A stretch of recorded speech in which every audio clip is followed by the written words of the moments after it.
Hi, my name is John Barrett from PM Consultants, and I'm joined today with Garrett Loesch from the Borough of Tuckerton. Welcome, Garrett.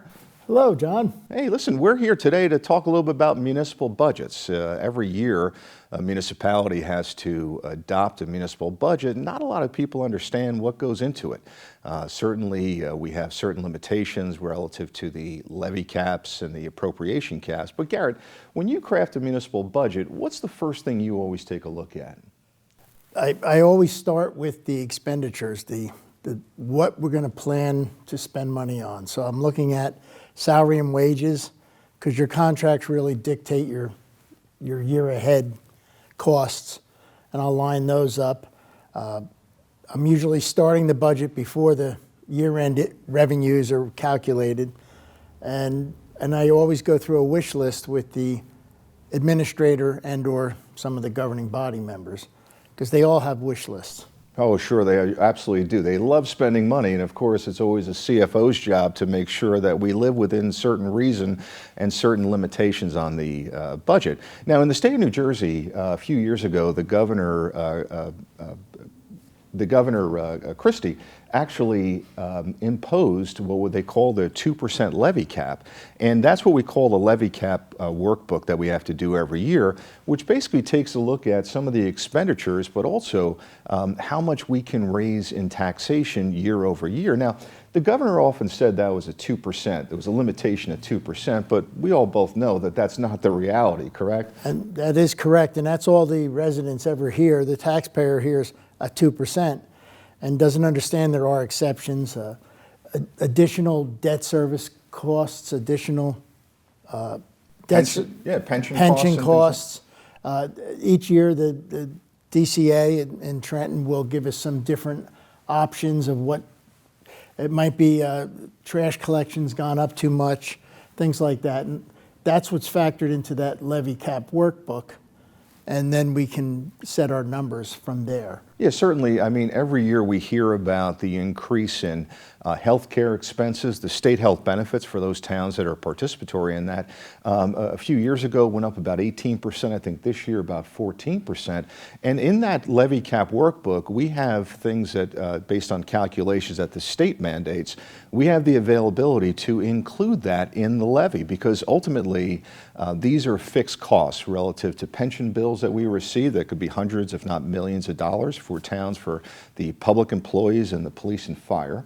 But these are the situations where we want to make sure we let the residents know that while taxes, the governor had said that could only go up 2%, these could be double-digit increases when you factor in those expenses. That is correct, absolutely. Right, so how do you, when you look at a budget like that, and besides the levy cap appropriation, we also have the appropriation caps, where we only can go up over 3.5% on certain expenditures, which would include police, public works, administrative staff. You obviously have to balance both of those. And you mentioned that when you do meet with the department heads and they have these huge demands and initiatives, how do you say no to these folks when they come asking for more money? Well, my job is to be as prudent as I can be. And sometimes no is what's needed.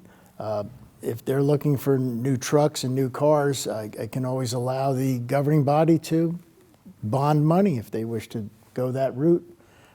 Sometimes you just can't put it into the budget. It's just financially not there. And the balancing act of the budget is the use of the fund balance, or surplus as average taxpayer calls it, and the amount to be raised by taxation. And that's what we're going to put in as the tax rate. Those are the two factors that really matter the most.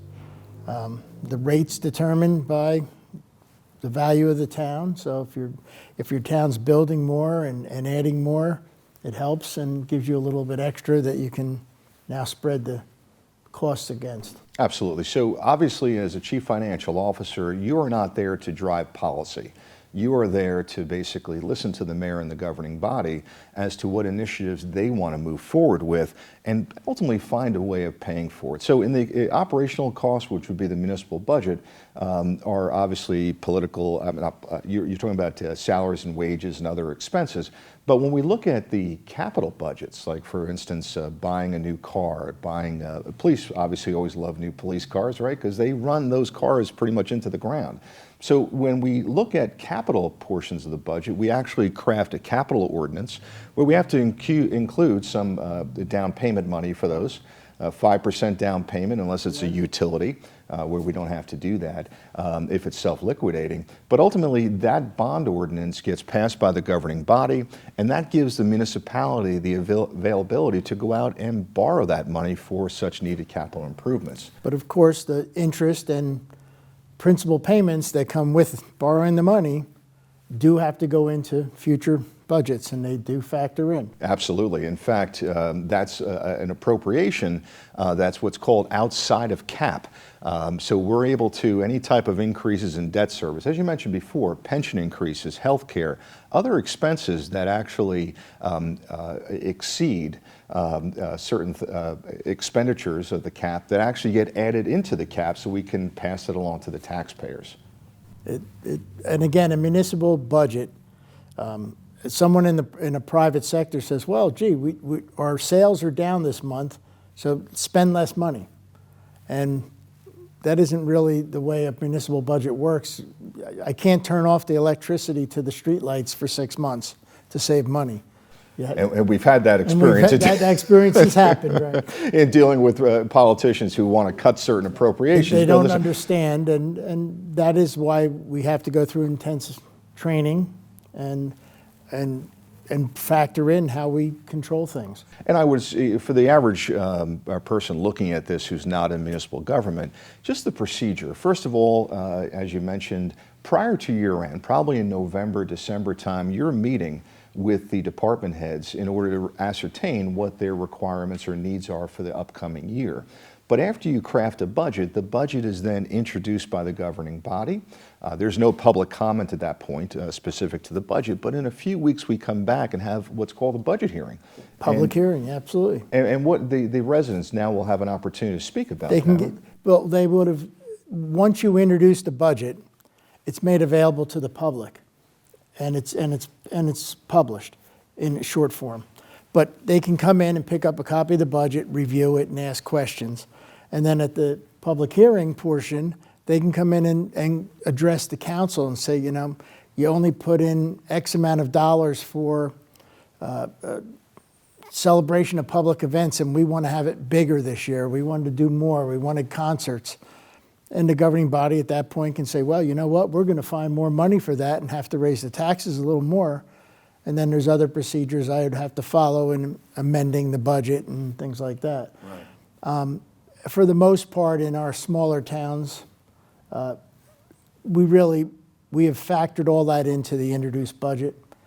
We really have looked at all those wish lists and needs, and the council is part of the community, and they hear what's going on ahead of time and let us know.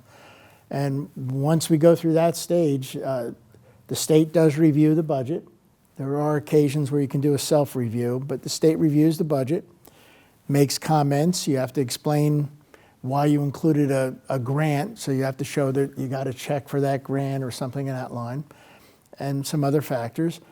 And then they approve for adoption, and then the governing body has a vote and adopts the budget. Right. And once the budget's adopted, that levy, which is basically the amount to be raised by taxation, is certified by the Division of Local Governmental Services. It's then sent to the county tax board, and they, of course, we then produce the tax bills associated with that. So, Garrett, I just wanted to thank you very much for being here, giving us a little insight on the municipal budget process. And I look forward to working with you moving forward to make sure that taxpayers' dollars are used wisely and that your budget continues to be well in balance. Thank you. Thank you, Garrett. Appreciate being here. Got it.